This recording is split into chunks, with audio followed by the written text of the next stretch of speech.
आदित्य ठाकरे यांच्याकडनं वारंवार कुठेतरी ट्विट करण्यात आलं. अहो ही लोकशाही आहे, प्रत्येकाला बोलायचा अधिकार आहे या देशात. आदित्य ठाकरेंकडनं कुठेतरी ट्विट करण्यात आलं की आम्ही अजूनही जागा सोडलेली नाही वगैरे. आज जर का पाहायचं तर ते उपस्थित देखील नव्हते, कुठेतरी नाराजी. आज सगळे तेंडुलकरांकडे लग्न, एक तर मी उद्धवजींकडे परवाच्या दिवशी उद्धवजींना भेटायला गेले होते आणि आज संध्याकाळी 6:30 वाजता मी पुन्हा मातोश्रीवर जाणार आहे रश्मिताई, उद्धवजी आणि आदित्य आणि सगळ्या फॅमिलीला भेटायला आज संध्याकाळी 6:30 वाजता. आणि त्याचबरोबर मी काँग्रेस पक्ष, सोनियाजी, राहुलजी, उद्धवजी, आदित्य ठाकरेजी, संजय राऊतजी, सगळेच जे म्हणजे वेणुगोपालजी, खडगेजी आणि अनेक जे काँग्रेसवर अनेक वर्ष चेनी तलाजी जे इन्चार्ज आहेत महाराष्ट्राचे, या सगळ्यांचे मी मनपूर्वक आभार मानते की गेले अनेक दिवस आम्ही सगळे अनेक दशकं, खरं तर खडगेजी मला काल असं म्हणाले की तुझ्या वडिलांबरोबर मी 2-3 वर्षच त्यांच्यानंतर राजकारणात आलो, पण 6 दशकं तुझ्या वडिलांनी आणि मी एकत्र काम केलेलं आहे. योगायोगाने दिग्विजय सिंगजींचाही फोन आला होता, कमलनाथजींचा फोन आला. त्यामुळे ही 6 दशकाची प्रेमाची नाती आहेत आणि त्यांना सगळ्यांनाच आनंद झाला की आदरणीय पवारसाहेब राज्यसभा लढतायत. आणि मी उद्धवजींचे आणि प्रत्येक शिवसैनिकेचे अंतःकरणातून आभार मानते. आणि योगायोग बघा की 2006 मध्ये मी राज्यसभेत पहिल्यांदा जेव्हा गेले तेव्हा मला अतिशय प्रेमाने, तेव्हा बाळासाहेब हयात होते आणि माझं इलेक्शन बिनविरोध 2006 झालं होतं. आणि आज 20 वर्षानंतर बाळासाहेब आपल्यात नाहीत, पण काँग्रेस पार्टी आणि शिवसेना आणि आता जे चित्र साधारणपणे दिसतंय की सगळ्यांनीच, महाराष्ट्रातल्या सगळ्याच पक्षांनी एक समंजसाची भूमिका मांडलेली दिसते आत्ता तरी जी काय बातमी येत आहेत. आणि असं दिसतंय साधारणपणे की हे सगळं इलेक्शन बिनविरोध होईल अशी परिस्थिती, असं एक साधारण चर्चा ही मी आता आधी ऐकलेली आहे. त्याच्यामुळे महाराष्ट्रातले सगळेच पक्ष समंजसपणे आणि एक सुसंस्कृत महाराष्ट्र, कैलासवासी यशवंतराव चव्हाणांचा जो महाराष्ट्र होता ज्याच्यात विरोधक हा आपला शत्रू नाही, ती वैचारिक लढाई आहे. आणि तीच संस्कृती आज या इलेक्शनमध्ये आपल्याला दिसते. ही आपल्या सगळ्यांसाठी एक अभिमानाची गोष्ट आहे. हीच तर महाराष्ट्राची आन बान आणि शान आहे आणि ही संस्कृती जपवण्यासाठी सगळेच प्रयत्न करतायत. ही एक आनंदाची आणि समाधानाची गोष्ट आहे. मी पुन्हा एकदा काँग्रेस पक्षाचे आणि शिवसेना पक्षाचे, महाविकास आघाडी आणि इंडिया अलायन्स, मी आवर्जून उल्लेख करीन. काल अखिलेशजींशीही बोलणं झालं, त्यांच्याही सहकार्याची भूमिका, भावना होती. कम्युनिस्ट पक्षाचे आमचे अनेक पदाधिकारी असतील, जयंत भाईंचाही काल फोन आला. तर त्याच्यामुळे हे सगळे 6 दशकं ज्या सगळ्या लोकांनी आदरणीय पवारसाहेबांना जी साथ दिली, आज ते सगळे आमच्याबरोबर होते ह्या सगळ्या प्रक्रियेमध्ये. त्याबद्दल मी माझ्या अंतःकरणातून त्या प्रत्येकाचे मनपूर्वक आभार मानते. आणि सगळ्यात महत्त्वाची गोष्ट की बारामतीकरांचे मी नतमस्तक होऊन आभार मानते, कारण का ही सगळी जी सुरुवात 6 दशकापूर्वी 1967 ही फेब्रुवारीमध्ये जी सुरू झाली, ती सगळी, हा सगळा प्रवास हा बारामतीकरांनी जी साथ दिली, त्या प्रत्येक बारामतीकरासमोर मी नतमस्तक होऊन महाराष्ट्राच्या मायबाप जनतेचे आणि भारतात सगळ्या लोकांनी जी आदरणीय पवार साहेबांना 6 दशक साथ दिली, त्यांचे मनपूर्वक अंतःकरणातून आभार मानते.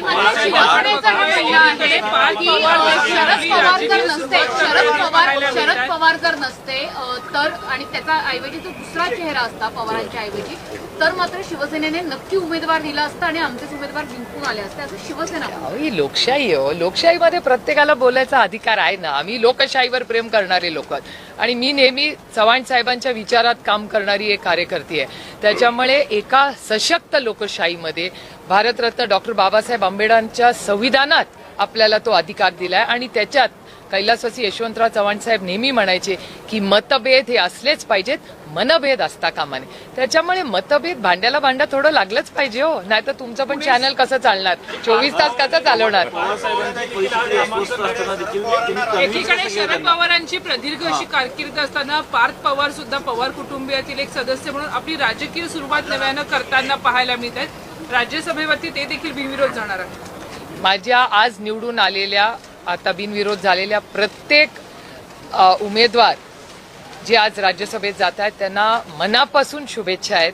अनेक लोकांबरोबर आम्ही खूप वर्ष काम केलं. वडकुतेजी, आम्ही किती वर्ष एकत्र काम केलेले आहेत. आठवले साहेब, त्यांनाही सकाळी मला आज भेटले. दिल्लीत तर वारंवार भेट होत असते त्यांचीही भेट झाली. विनोद तावडेजी ज्यांच्याबरोबर अनेक वर्ष आम्ही काम केलंय, गेले अनेक वर्ष त्यांनी अतिशय उत्तम काम हे बिहारमध्ये संघटनेसाठी केलंय. ह्या अनेक आम्ही ज्या आपल्या नागपूरच्या ज्या महिला होत्या त्यांना मी कधी भेटलेले नाही, पण त्यांनाही शुभेच्छा. एक आनंद आहे, एक कर्तृत्ववान महिला जर राज्यसभेत येत असेल कुठल्या का पक्षातही ना, पण आम्हाला आनंद होतोय की एक नवीन नेतृत्व येत आहे आणि सगळ्यांना माझ्या मनापासून शुभेच्छा. CSR कंपनीची CID चौकशी पुणे पोलिसांकडनं केली जाणार आहे. त्यांचे व्यवस्थापक आणि मालक यांची सुद्धा तपास हा सगळ्या CID कडनं आता होताना पाहायला मिळणार आहे.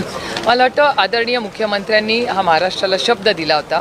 वारंवार रोहितकडूनही ती मागणी होतीये, जयकडूनही ती मागणी झालेली.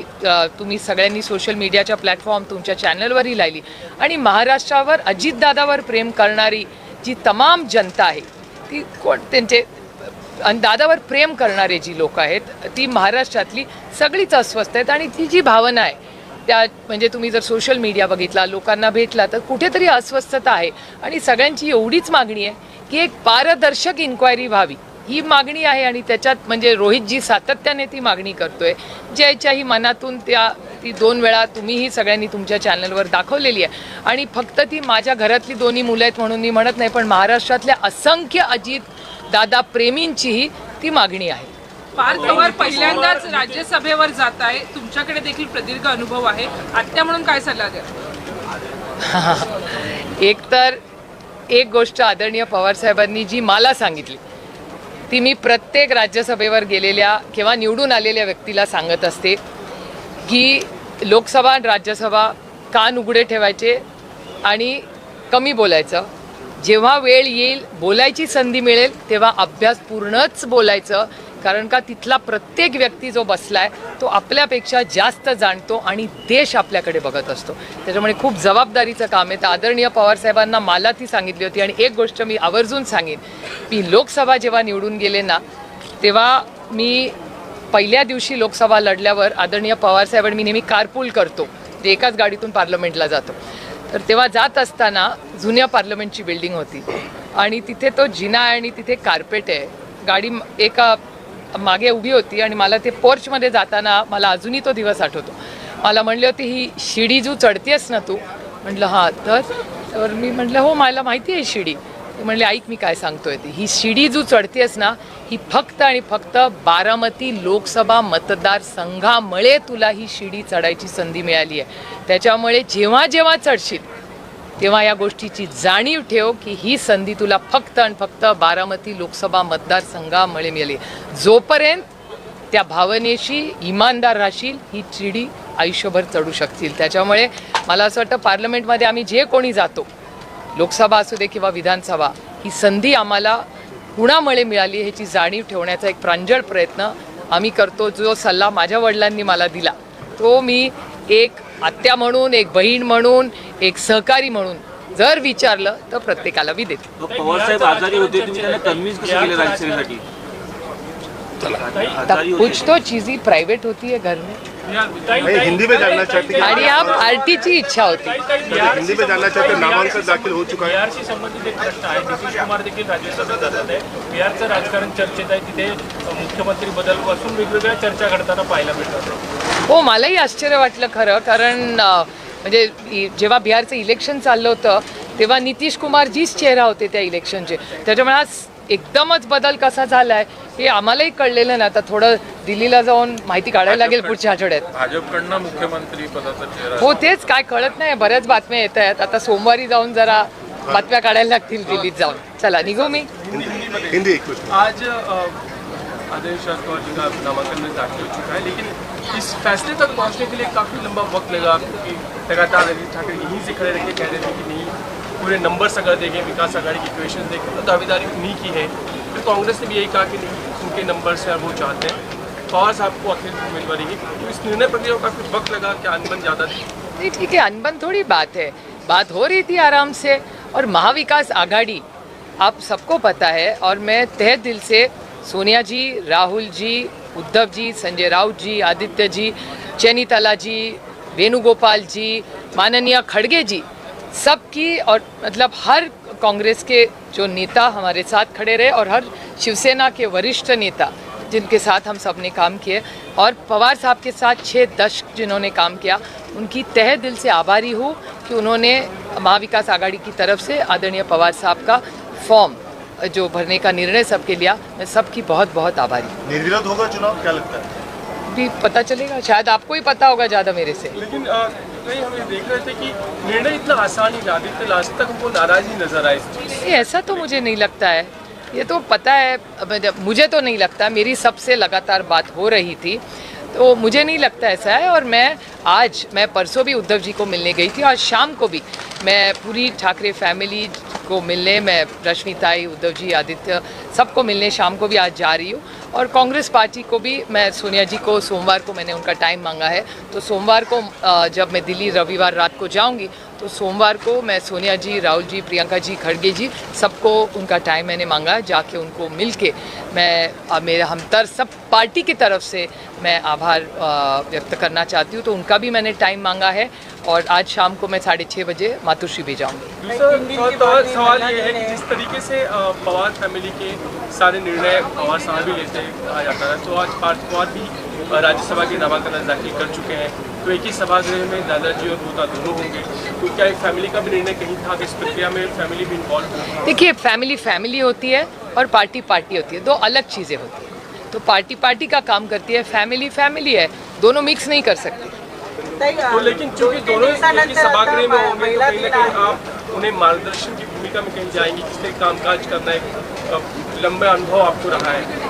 ये आपका बड़प्पन है कि मेरे लंबे अनुभव के बारे में जो चुन के आएगा उन सबको हम सब की तरफ से बहुत बहुत शुभकामनाएं और बधाइयाँ। बिहार को लेकर